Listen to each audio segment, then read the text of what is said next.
আসসালামু আলাইকুম, আপনাকে স্বাগতম আমাদের সুন্না ফার্মিং ইউটিউব চ্যানেলে। আজকে আমরা যাচ্ছি আমাদের মুরগির জন্য গুরুত্বপূর্ণ দুইটা ভ্যাকসিন আনতে। একটির নাম হলো আরডিভি ভ্যাকসিন, আরেকটির নাম হলো বিসিআরডিভি ভ্যাকসিন। আমাদের দেশি মুরগিগুলো অনেক শক্তিশালী হলেও কিছু ভাইরাসজনিত রোগ আছে যেগুলো খুবই বিপজ্জনক। এর মধ্যে সবচেয়ে গুরুত্বপূর্ণ হলো রানীক্ষেত। এই ভ্যাকসিনটা সাধারণত 5 থেকে 7 দিনের মধ্যে দিতে হয়, তারপর 21 দিন বয়সে আবার আরেক চোখে দিতে হয়। এই ভ্যাকসিনটা দিলে মুরগি রানীক্ষেত ভাইরাস থেকে সুরক্ষিত।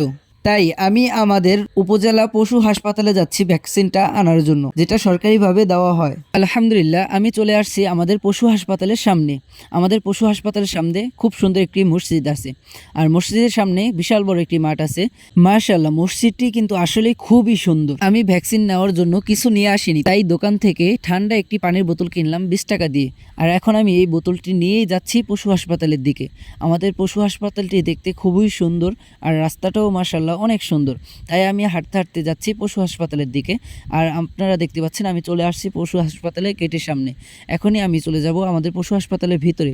ওই যে দেখতে পাচ্ছেন আমাদের পশু হাসপাতালটি মাশাআল্লাহ খুবই সুন্দর। আমি অনেক দিন পর আমাদের পশু হাসপাতালে আসছি ভ্যাকসিন নেওয়ার জন্য।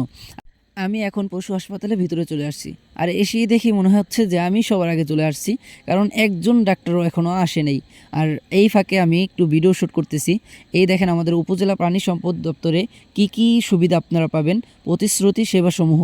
এখানে আপনারা দেখতে পারেন যে কি কি আমাদের উপজেলা প্রাণী সম্পদ এই জায়গায় পাওয়া যায়, পশু হাসপাতালে কি কি পাবেন, ঠিক আছে, এই জায়গায় দেখতে পারবেন। আলহামদুলিল্লাহ, আমি ডাক্তারদেরকে বলার সাথে সাথে আমাকে ভ্যাকসিনগুলো দিয়ে দিছে। আমি আজকে মোট 6টি ভ্যাকসিন নিয়েছি। 4টি হলো আরডিভি ভ্যাকসিন আর 2টি হলো বিসিআরডিভি ভ্যাকসিন, যেটা আমি আমাদের বড় মুরগি এবং আমাদের ছোট বাচ্চা যে কিছুদিন আগে ফুটছে, আপনারা ভিডিও দেখছেন, ওই বাচ্চাদেরকে দেব ইনশাআল্লাহ। আমি কিভাবে ভ্যাকসিন দিই যদি দেখতে চান তাহলে আমাদের চ্যানেলটা সাবস্ক্রাইব করে একটি লাইক দিয়ে দেন। আসসালামু আলাইকুম ওয়া রাহমাতুল্লাহ।